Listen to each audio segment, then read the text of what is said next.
Okay, hello guys, this is Joanne and I am going to be doing a video on my foster care journey as requested by some of my subscribers.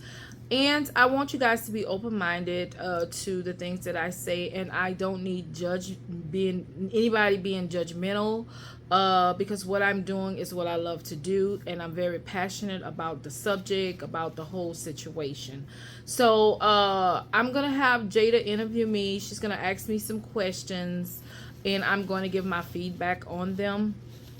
Now, I am going to be transparent, but I'm also going to be limited in the things that I say. But anywho, I will be transparent and I will give you as much information as I possibly can in this interview. So, I'm going to go ahead on and let Jada introduce herself, and then we're going to go ahead on and start the video, guys. Hey y'all, I'm Jada. I will be asking my nanny some questions about her foster journey.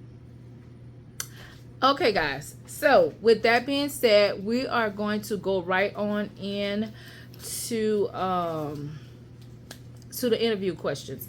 But before I enter the interview questions, I want you guys. I don't know how many of you guys out there know about what foster care is, foster care and adoption, but I'm going to go ahead on and touch a little bit on what it is. I'm going to read to you guys a little bit of what it is. And basically, foster care, it's a protective service for children and their parents who have to live apart from each other, and because of whether the child has been abused, neglect, or special family circumstances. But however, they place kids that they take away from their parents and bring them to a certified foster home, such as my home. Of course, my husband and I, we are a foster and adoptive home. So we have the ability to foster as well as adopt. So, and the foster care is a short-term placement for kids, until their parents go ahead on and work, because every parent where the child is removed will have to work a case plan. Once they work their case plan and they have completed it successfully, then the kids get a chance to go back home. But in some cases, some parents can't work the case plan accordingly, so that means the foster child will have to reside in our home for another length of time. But the goal is always reunification when they are in the foster care home. Sometime it may not. Sometimes the goal may be adoption, but for the most part, reunification is up front. That's a little bit about the foster care. And adoption basically is what it says. You are going to adopt a child once that child is freed for adoption.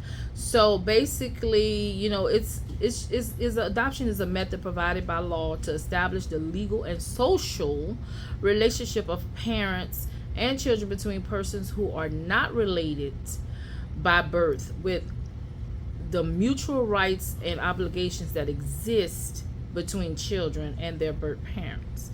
That's just to sum it up in a little nutshell, and adoption has its rewards because after you foster a child for a length of time in your home, and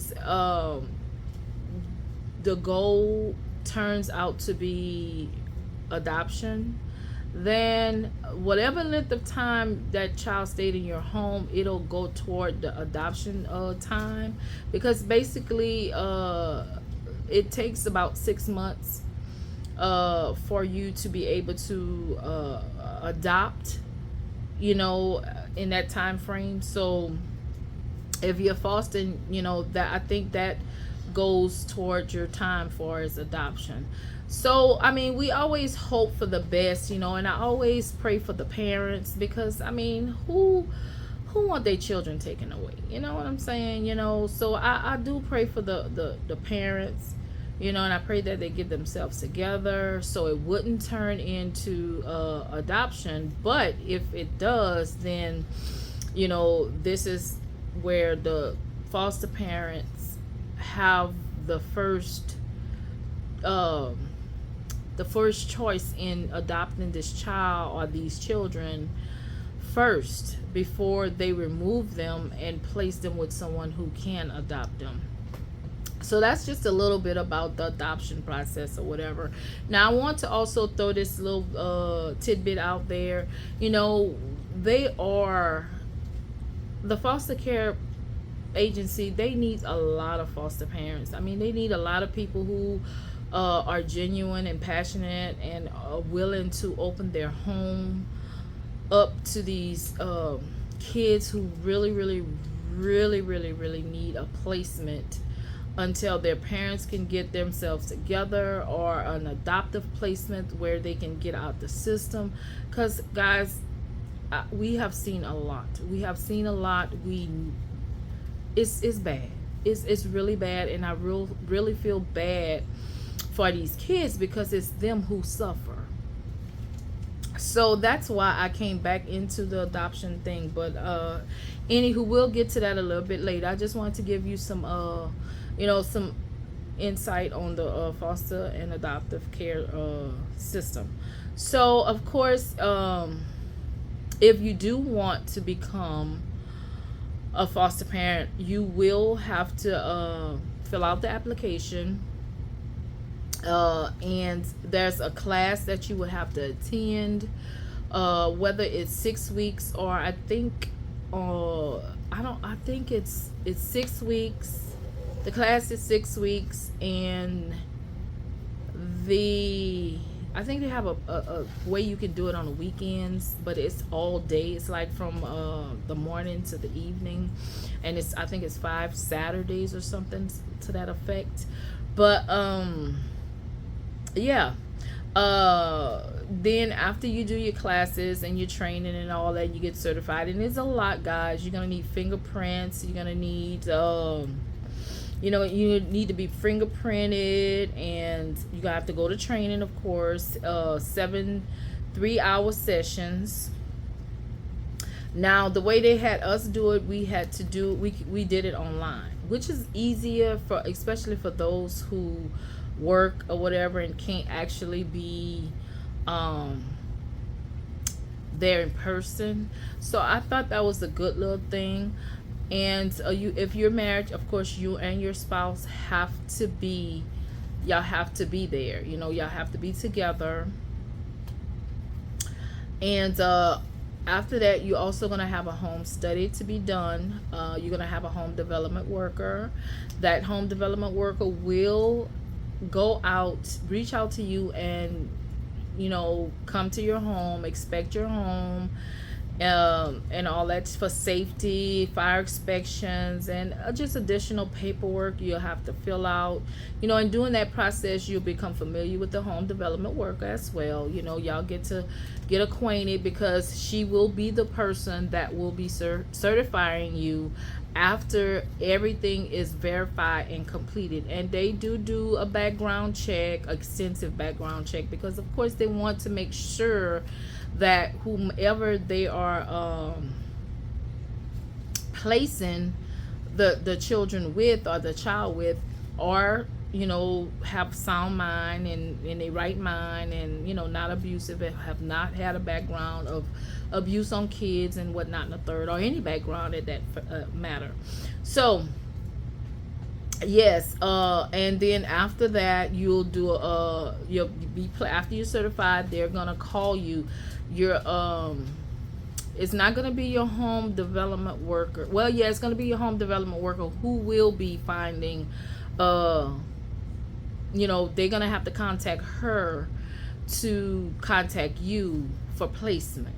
So that's how basically that usually goes, in a nutshell. So I think that's about all. I mean, if you guys have any other questions as far as the fostering and adoption goes and the requirements and whatnot. A third, of course, you have to be 21 years old, and you have to you have to have sufficient income to meet their your own basic needs, because a lot of people,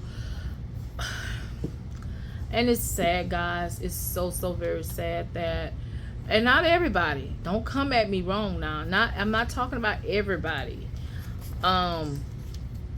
do it just for the income or the stipend or whatever they say they get, but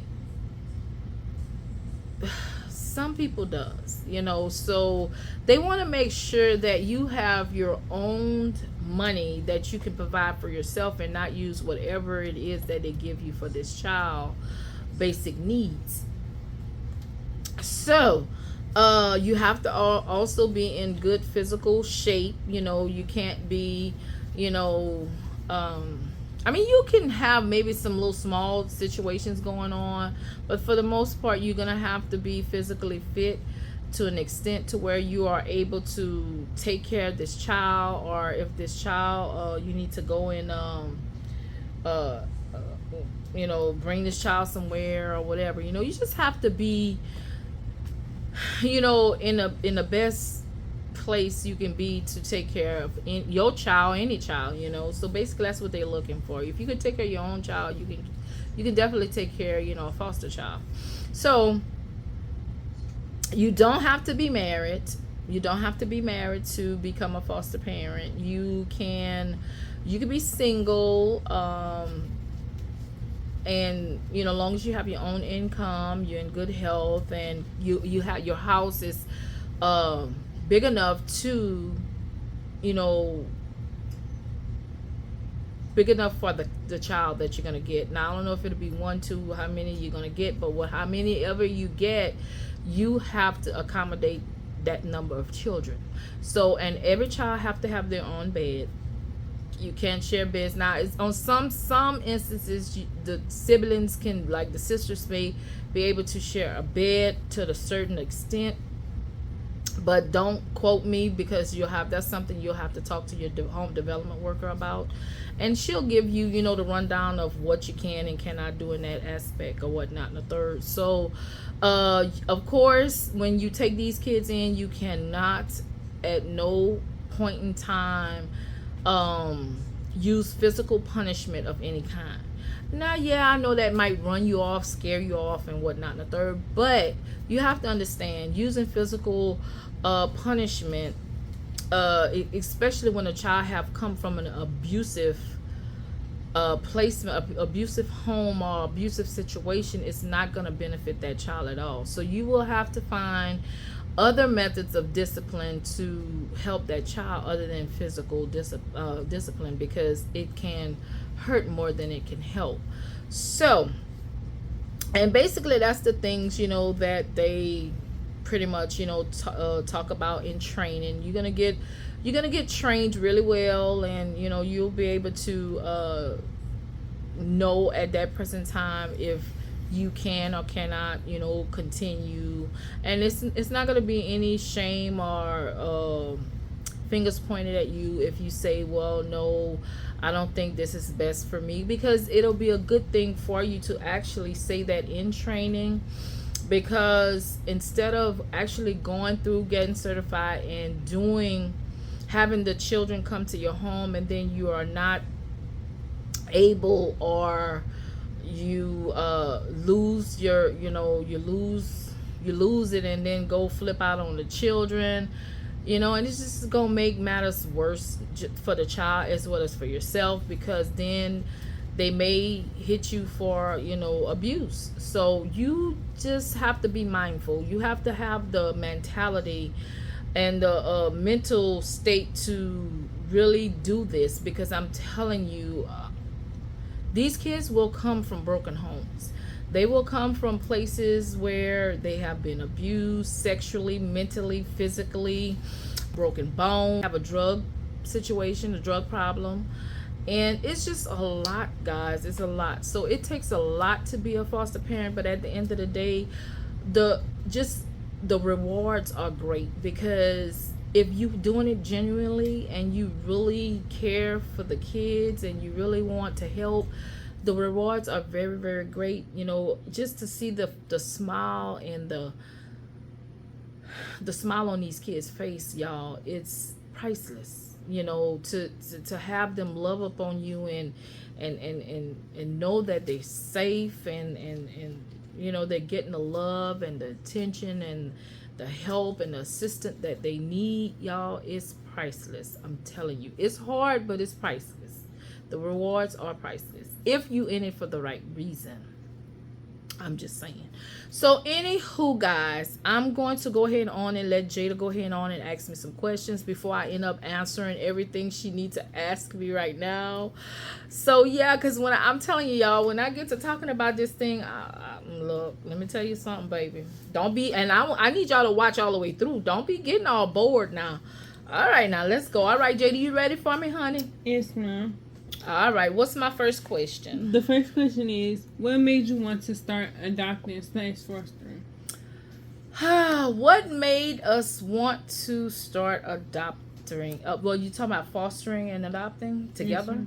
Yes, like and or so you can and or okay. Well, what made us want to do this? One, of course, we had a lot of love at the time because we started when we first started. We got into the foster care agency. I want to say it was in 2004. 2004, I want to say we started, and the reason we decided to do foster, well, I didn't want to do foster, to be honest with you guys. I wanted to just go straight into adoption. And we were young. We were young back then, you know, and we, you know, wanted to help kids because I used to take care of a lot of kids in the neighborhood, and it was this one particular lady I did not know, guys, and she was on drugs, of course, and she was in the neighborhood and just leaving her little boy everywhere. I mean, just it doesn't matter who the person was. She was just leaving this little boy everywhere. So, and I didn't know her, but I did, you know of her from people in the neighborhood and from seeing her, you know, doing what she does or did. So, I don't know how we got connected. I'm gonna just go ahead on and say it's God. God must have placed me in the path of her because she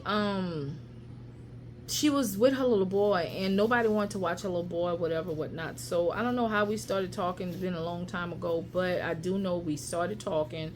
And then as time progressed, she took her little boy. Her little boy came from wherever. It was a far place. So she took the little boy from that area where he should have stayed and brought him with her in, you know, in where she was residing, and couldn't take care of the little boy because, you know, she was so badly on drugs and stuff. So she one day she had the little boy and she come, you know, knocking to the door after, of course, we had conversation.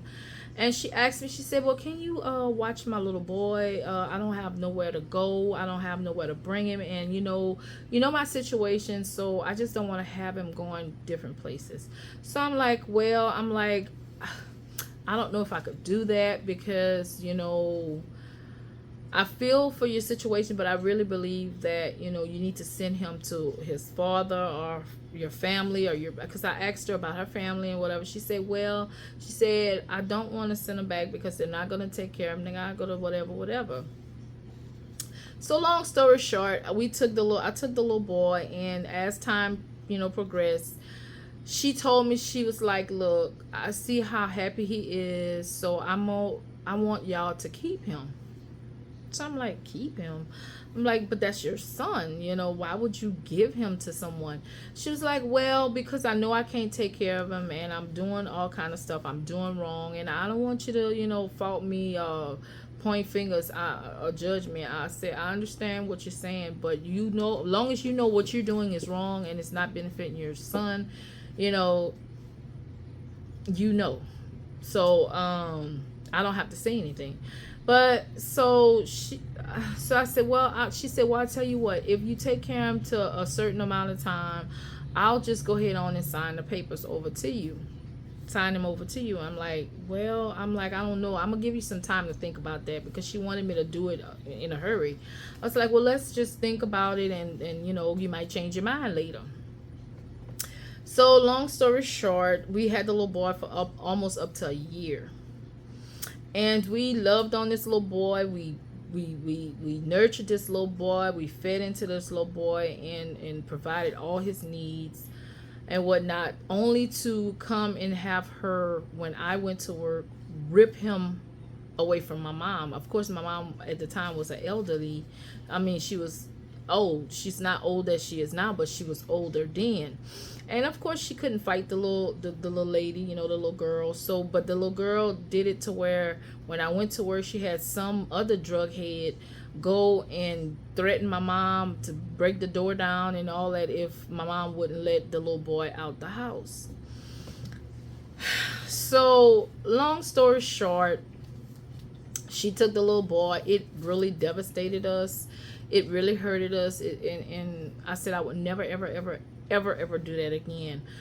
But of course, the heart that I have, it didn't allow me to do that, because guys, I saw how this little boy was suffering. I saw, how he was house hopping and how people was treating him any kind of way. He was dirty. He was a lot of things, guys, before he came to us. So I said, Lord, I said, maybe it's you telling me that I need to take care of kids like that, And so I spoke to my husband, because my husband was devastated as well, And we were young, and I mean, we could have done a whole lot of other things, in our life, other than taking the responsibility on of taking care of somebody else's kids, But because our hearts were so wide open, and we wanted to help, we went on ahead on and found out about this foster care program. So we did that, and pretty much that's how we got into the foster care system, by actually taking care of other people's kids. And personally, I thought it was a calling for me, because I take care of everybody. I don't know. It's just, maybe it was my calling. So, and we've been doing it ever since. Of course, we took a break, but we got back into it again for the same reasons. So that's how we became. We wanted to do foster and adoption. Okay. You ready for the second question? Sure. What is some helpful advice that you can give to the beginner foster/adoption parents?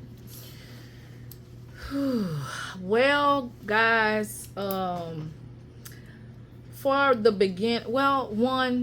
the advice I can give to you is this: before you make the decision to become foster parents, you need to sit down and really, really pray and just ask God if this is what you need to be doing, and ask yourself if you can do it, because I'm telling you, and I'm not scaring you guys off, but I just want you to understand that fostering is it's a hard thing. It's a challenging thing, but it can be done. It can be done. To all my new foster people that wants to become foster parents, it can be done, but you have to start off with the right mindset, and you have to have the right focus. You have to know, okay, hey, I'm going into this because I want to really, really, really help these children, and I want to be able to be a bridge for them,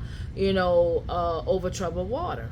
That's how I say it. That's how I look at it. We are bridges over troubled water for these kids, because if they don't have a bridge to cross over, then they're going to fall in the water.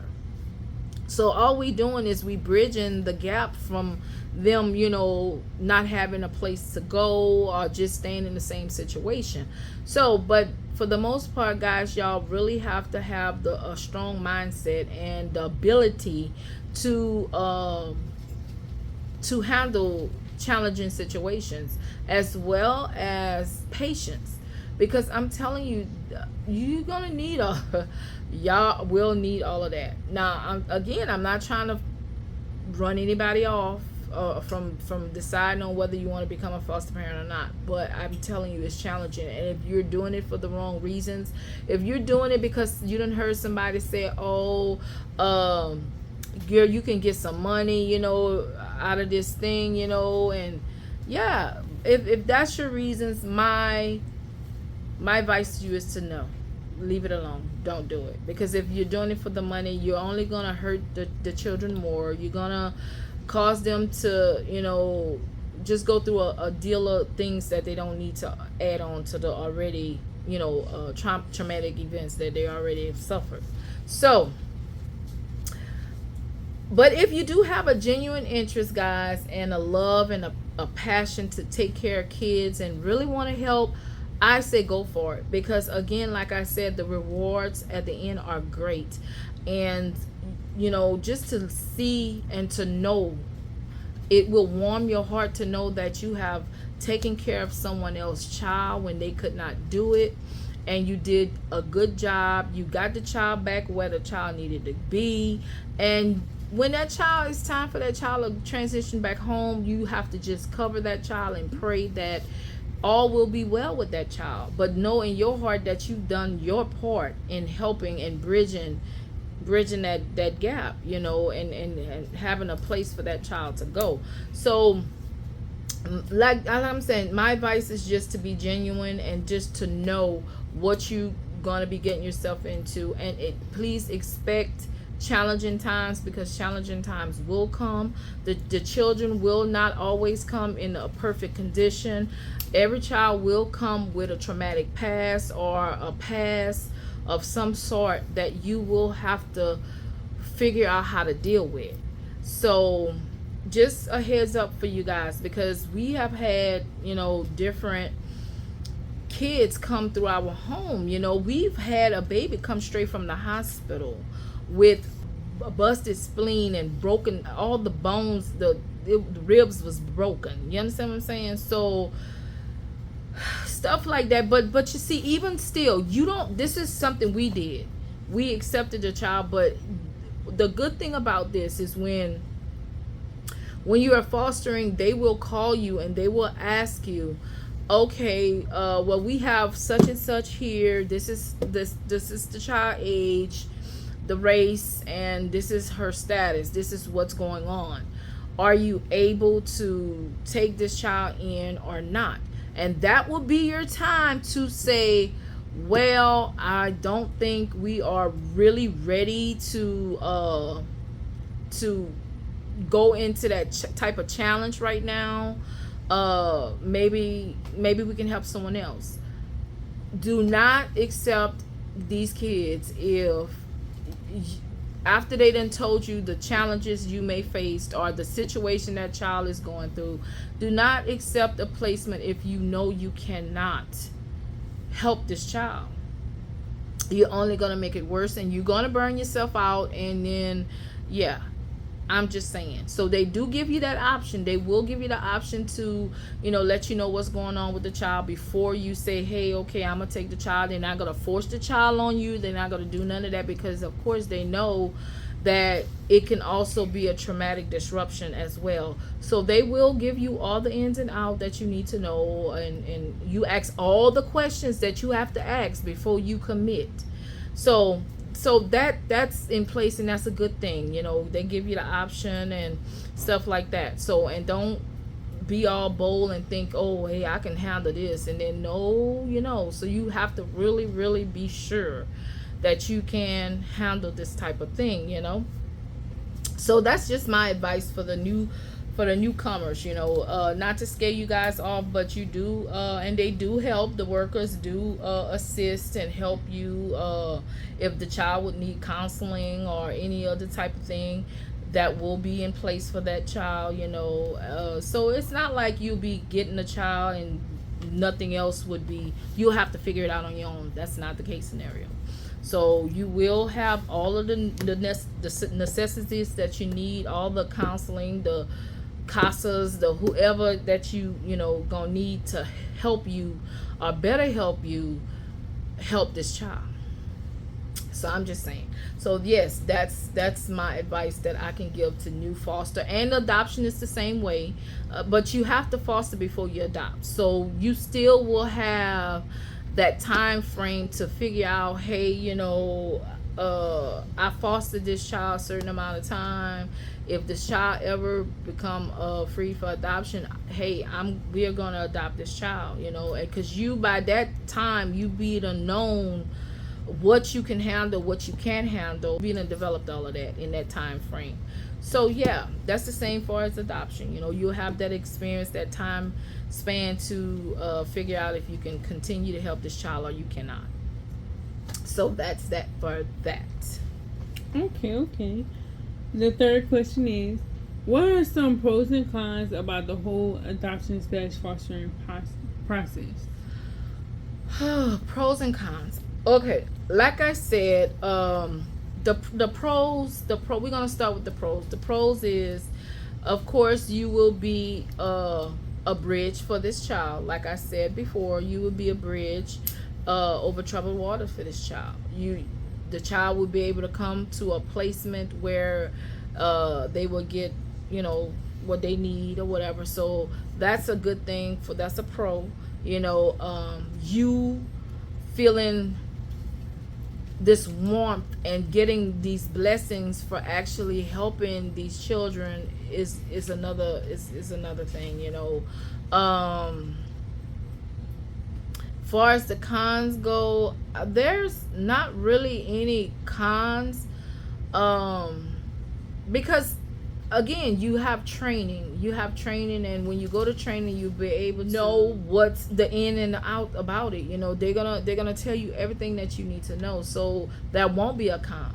Now, honestly, when you do foster and you have and y'all, look, let me tell you something. Not to call nobody out, no workers out or whatever, because I've been in this thing long enough to know what I know. So they may have workers that might drop the ball. That's your con. When you have workers dropping the ball and not really on it, and especially when you go to these family visits, and I mean, it's a lot, guys. As far as the family visits go, that's another thing. You have to really be ready, because these family members may be irate, and it's just a lot. So, but yeah, that's pretty much the cons. Is if you have a worker that's dropping the ball, not really persistent, not really following up on things, and that that too can happen, and I'm just saying, but far as the cons go, that's about all, because anything else you will learn in training. You will have the know, you will be in the know, so where you can make a decision. But far as the pros go, honey, the rewards are priceless. I mean, it's priceless. So yeah. Okay, that's the information. The fourth question is, how many more kids would y'all like to help by adopting or fostering? Ooh, child. Yo, it's a lot, guys. But we've over the years, we have helped and fostered a lot of kids, y'all. And I'm telling you, with us, race is not the key. The race is no, I don't see race. This child can be blue, black, green, purple. It doesn't matter to us. So we have fostered Caucasian little girls. Um, Still today, they call us, ask us how we doing and whatnot and the third. So uh we've we've had our fair share of a lot of helping a lot of kids. Now whether I don't know how long we're gonna continue to do this, but of course we're getting old, guys. And like I always say, tell my husband, honey, I want to live my golden years. I want to, baby, I want to, yeah. But so we just got back into it. We just got back into it. And we're about to adopt our first little girl. And they call us for another little girl that is freed for adoption. So I'm thinking we're going to go ahead on and adopt the two girls, and then I think I'm gonna stop there because I don't want to put no more on us than we can bear. And not to say we can't handle it. It's just because we're gonna continue to foster, because fostering is very important, guys. Adoption is great because you get to you know make that child a permanent place in your heart and in your home. That child will have a permanent place, a forever place, a forever parent. you know so that's always a blessing to them and to you as a new adoptive parent. But fostering, they need a lot of parents, a lot of good people like you guys. Because I know they have some good people out there that can open their homes and their hearts to these kids, y'all.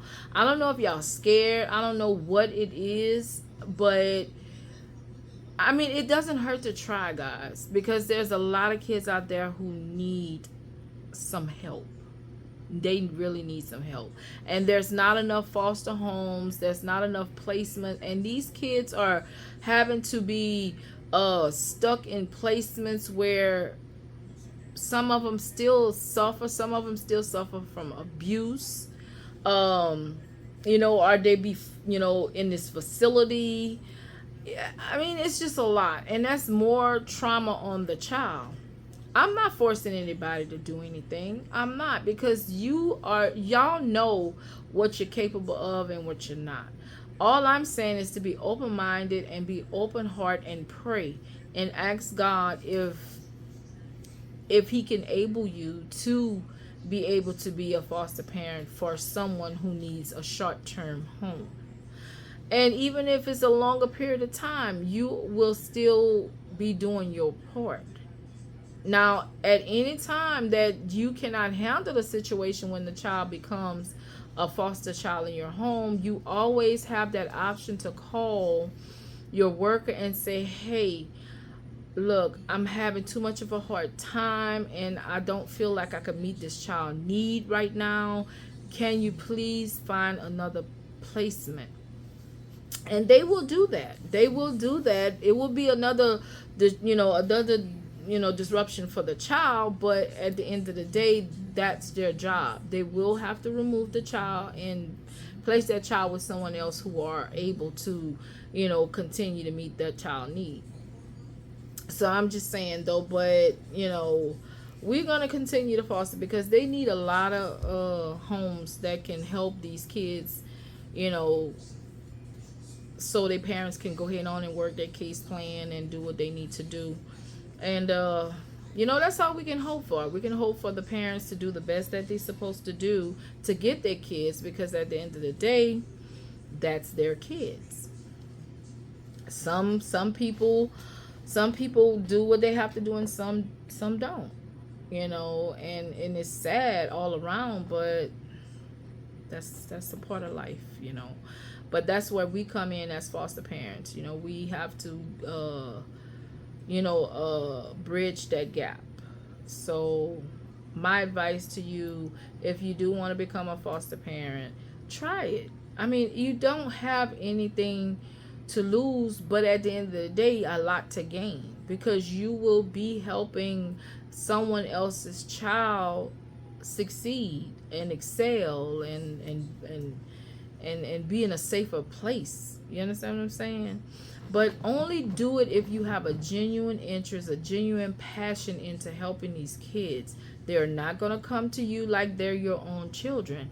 You raised your child a certain way, but at the end of the day, these kids will not have the same manners and the same mindset as your biological children. And I need you to keep that in mind. They're not. So you have to basically meet them where they are and find a way to help them through their go through.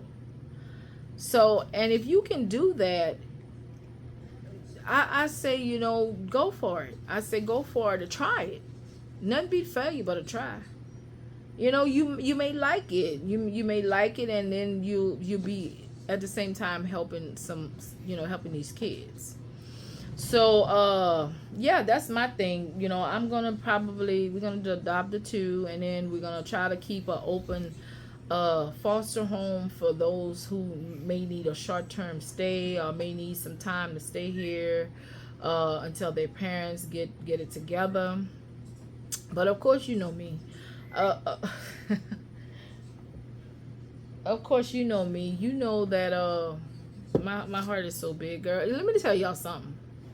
If I had the opportunity to get a big old house, a big old home, and have like a lot of rooms in it, I would dedicate that home for foster kids. I will, of course, be the foster parent. My husband will be the foster parent as well. But we will have them. It'll be more. It'll be more people we can help. More kids we can help that way. Where it'll eliminate some of these kids being overlooked in places where they don't want to be. They just having a lot of problems in different placements, and they can't be moved because there's no foster homes. There's nobody. I mean they are, but it's not enough to accommodate all these kids, guys, that are coming into care every day. That's not enough homes. So I just wish, matter of fact, I might just go ahead on and do a little fundraiser and try to get a home or a building where I can transition into a home to help, alleviate the stress that the system has, or the stress that the kids going through by being in these predicaments, not having a place to stay, or having to hop from. That child could be in New York, and they could, because they don't have enough of foster homes in New York, they might take that child and bring that child way to Houston. It's not a child and left where he knew or she knew to go way across country, way across states to go somewhere else where they have to learn all over again. So I don't know, y'all. I don't know. That's just my thing, and it's just been on my mind for such a long time. But of course, you need money to do all of these things. And my thing is, my pride is kind of high. I don't like asking people for anything because I just don't. I just don't. And everybody's not going to feel the way I feel. Everybody's not going to have that fire and that passion to help these kids, So I don't know. That's something that I got to pray about. But I do hope that if I do a fundraiser, like a lot of you guys out there in the big old world would come together. I don't care if it's to donate $1. If we get 100,000 people to donate $1, baby, we would have that house. We would have that house, and I tell you, I will transition that house, maybe two houses. I don't know. It just depends on how God used you guys out there. So I might just do that, Jada. What you think? You think we should make a fundraiser to, um, some kind of something so they can donate, so maybe we can, help these kids a little further. Yes, ma'am. I feel like that would be a nice investment, and at the same time, we helping somebody else. Right, Yeah. right. So I really been thinking about that, but the whole every I think about it, and it's been on my mind, and I've been praying, of course. But you know what's my stopping block? Asking. That's my stopping point. When I have to get up there and have to ask, I feel like I'm begging. I feel like I'm begging people for their money. And y'all, let me tell y'all something. I already know it's hard, y'all. Child, it's hard to make a buck out here. I understand that, honey. I understand. You have your own situations, you're going through your own things. I totally understand that. But at the end of the day, I mean, if you can squeeze $1.50, 25 cents, I mean, it's gonna take a longer time, but at the end of the day, I think we would be able to accomplish our goal. You know, and of course, I'm not a scammer. I'm not gonna take this money and use it for my own pleasures and whatnot. And the third, I'm going to use whenever I come on here and ask y'all for something. If I do, it will be for business. It will be for business, because I feel if I needed to ask you something for myself, then I'll ask you for myself. I'll be like, hey, I need y'all to donate ABC, for whatever my situation may be. And it's y'all choice to do it or not, as well as this thing that I'm thinking about doing for the kids. The choice is yours, and I just pray that God uses you guys and open your minds and your hearts and your pockets and your pockets to help a worthy cause. I'm just saying. But anywho, I done stayed long enough, guys. Right. No. One more question. Oh, another question. I feel like this would be a good little thing to elaborate on real quick. What's that? It says, how would you handle the birth parents if they are trying to interact with the kids after they have been adopted? Okay. Well, that's a good question, because you will have to deal with stuff like that, especially if you're adopting. You're gonna have to make some hard decisions, far as if that child have a sibling group, or some other family members that wants to keep in contact. It's the decision will be yours. The decision will always be yours, whether you want to keep contact or you don't. They're not gonna make you have contact with these people. The decision is yours.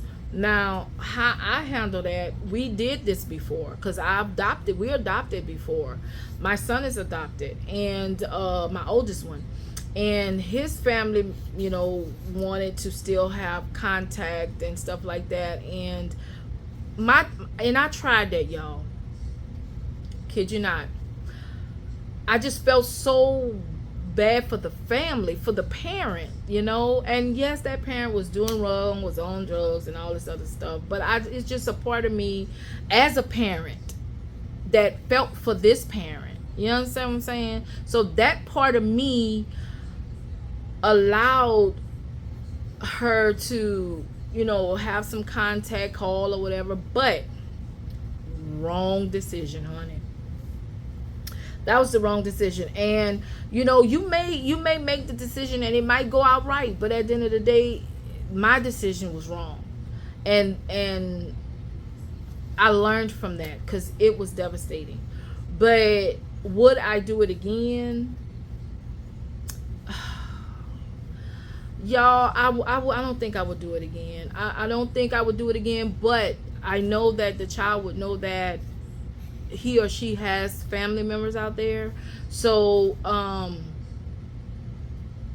would give that child the option, when she's 18 or he's 18, to reach out if that's what they want to do. But for the most part, would I do it again? No, because it can go wrong fast, especially if you allowing this child to still have communication with the family members, the biological family members, and the biological family members is influencing the child to do some things, some bad behavior, and then it's gonna cause a lot of stress in your home. So my advice is to go ahead on, and if you think you are able and capable and want to do it, fine, but make sure you monitor everything. Make sure you listen to every conversation. And it may be like an invasion of privacy, but at the end of the day, baby, let me tell you something. I thought the same thing too, because I said, well, I'm gonna give him that little time. Baby, that was the wrong thing to do, because that's when they do the most dirt, when you're not monitoring. I'm just saying, that was my situation, may not be yours, but at the end of the day, honey, it was a disaster for me. And would I do it again? No, I would not, because first and foremost, we wouldn't have to keep in contact with you if you would have done the case plan, if you'd have worked your case plan and you'd have done all what you needed to do to get these children back. We wouldn't have crossed the bridge to adoption. So, and that's how I look at it now. And I hope y'all don't think I'm being, rude or whatever, but after going through what we went through and actually giving, because I did allow, like I said, I granted that option. Biggest mistake.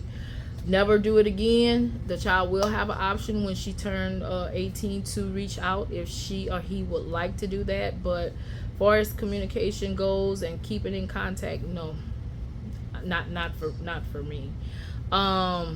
But y'all can try. Y'all can try it. I wish y'all much success with it. It didn't pan out good for us, and I'm not trying to say every parent of every child would be like that, but because it's so traumatic, and the child already leaving the biological family to come live permanently with another family is already traumatic. So to keep that contact, it would not be beneficial with that child, because then that child can start having mixed emotions, start acting out, start saying, oh, look, I don't want to be here no more. I want to go back to this person and that person. And it's just going to cause a whirl of turmoil that you may not be able to handle. But at the end of the day, you will have no choice, because guess why? You have legally adopted that child. So make sure you pick your battles before you go into saying, okay, yes, that child can still have communication with the biological family members. If the biological family, maybe some, but then you'll have to evaluate them, because the some might be talking to the ones that's messed up, and then they gonna become messed up, and then it's just gonna be a lot. But anywho, that's my thing to that. I mean, it can be detrimental to the stay of the child after adoption, if they do decide, because they have honestly, they have people that try to look for where you live. The biological parents will try to find out where you live and stalk you. And that's another scary thing, because if you do that and these people know where you live, and what if they get in their mindset to where, hey, I'm gonna take my child back, or I'm gonna get somebody to go and take my child back, and that child playing outside, and you turn your head for a few seconds and child gone. You know what I'm saying? You gotta think about all them type of things. Not that it can't happen even if you don't grant them conversations together, but yeah, that's something you have to definitely think about. But will I do it? No. Do I give advice for anybody else to do it? If they want to try it, that's on him. I'm not gonna say yes or no. I'm not gonna do that. So that's just something you have to talk to your husband or your whomever with, and I'll pray about or whatever. But for me, it's a no. Is there anything else you need to ask me? No, ma'am. That was it. Okay. Well, guys, I think that was it. I think I covered all of Jada questions.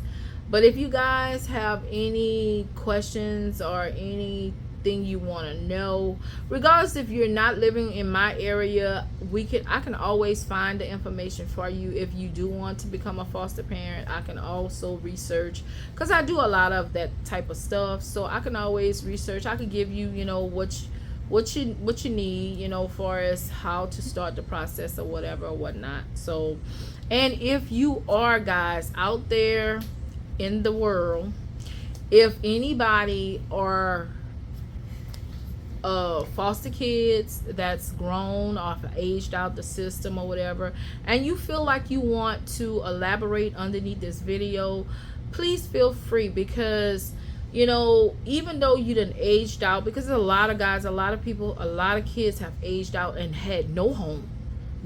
They were like going from home to home to home to home to home until they aged out, or they were placed in a facility where they had to stay there until they age out. Now, aging out for them is 18. Yes, they do have programs, but at the end of the day, they may have a child that don't qualify for the program. Then what that child gonna do? They gonna just open the doors and let the child go, and then that child is legally an adult. So he or she's gonna have to fend for themselves. And do they know how to do that at that age?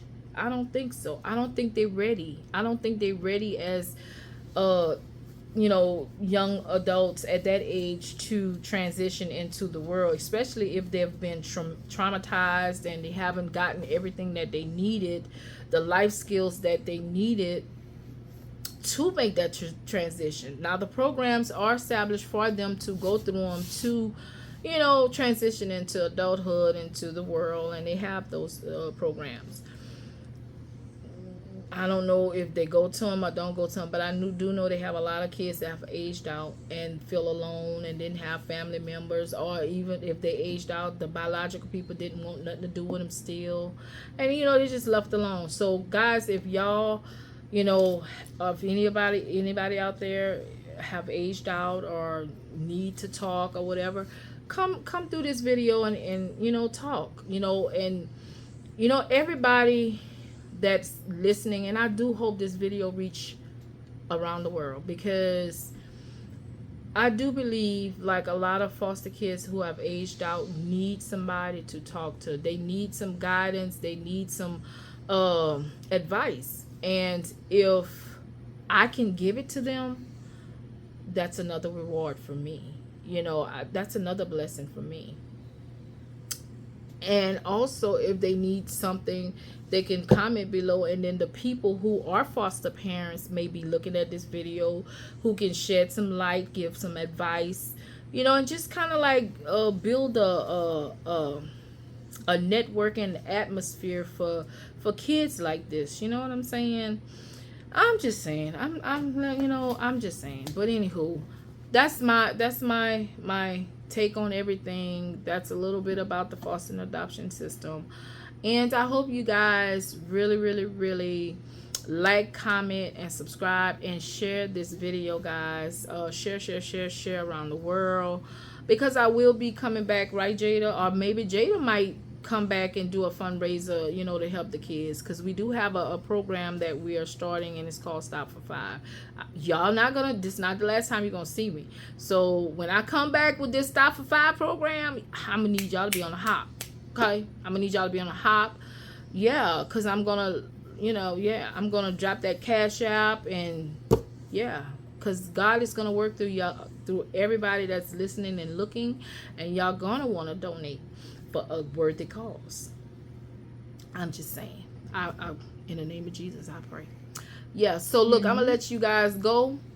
Love you guys to the moon and back. I hope I've answered a great deal of your questions you may have had about the foster care and adoptive thing. And so, and if you have any other questions or need to know any other thing, the comments below, honey, go on, comment away. Let's talk, baby. Let's network. Yeah, what you say?